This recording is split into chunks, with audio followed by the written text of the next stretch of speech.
Two brothers, two offerings, one choice with eternal consequences. Today, you'll dive into the story of Cain and Abel, a narrative filled with emotion, rivalry, and profound lessons about the human heart. Get ready for a journey through time and destiny. After being expelled from Eden, Adam and Eve had to start over in a world very different from the one they had known. Work became arduous, and sustenance came through sweat and effort. It was in this environment that Cain and Abel were born. Cain, the firstborn, followed in his father's footsteps, dedicating himself to the land. He planted and harvested, transforming the fruits of the soil into food. Abel, on the other hand, was drawn to the animals, becoming a shepherd. He cared for the sheep with patience and affection. Since they were young, the two brothers were close, but their personalities' differences were clear. Cain was intense, often impulsive, while Abel was calm and serene, always seeking to please God in everything he did. One day, the time came to offer sacrifices to the Lord. It was a practice that symbolized devotion and gratitude, a recognition that everything came from him. Abel, with a heart full of faith, chose the best from his flock, a spotless lamb, the most perfect one he had. Cain also prepared his offering, bringing the fruits and grains he had harvested, but something in his heart was not aligned. His offering was more of an obligation than a genuine desire to please God. And then, the decisive moment came. The altars were lit, and God looked at the offerings. God accepted Abel's offering but rejected Cain's. The reason? It wasn't just what was offered, but how it was offered. Abel's heart was full of gratitude and faith, while Cain approached God in a cold and distant manner. This contrast between the brothers sparked a deep anger in Cain.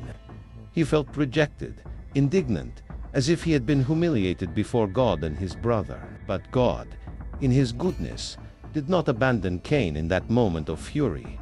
He approached him and spoke. "Why are you angry? Why is your head down? If you do what is right, will you not be accepted? But if you do not do what is right, sin is crouching at your door, waiting. It desires to have you, but you must rule over it." God's warning echoed in Cain's mind, but he couldn't overcome his anger. Consumed by envy, he devised a dark plan. He called Abel to the field, suggesting they spend some time together. Abel, unaware of his brother's intentions, followed him calmly. However, what should have been a moment of peace and unity ended in a scene of tragedy. In the field, far from any witnesses, Cain attacked Abel with violence, taking his life. Abel's blood stained the ground, and for the first time in history, the earth witnessed an act of murder. It was the moment when sin reached its peak, revealing all its cruelty. After the terrible crime, God called out to Cain and asked, "Where is your brother Abel?" Cain tried to avoid responsibility, saying, "I don't know.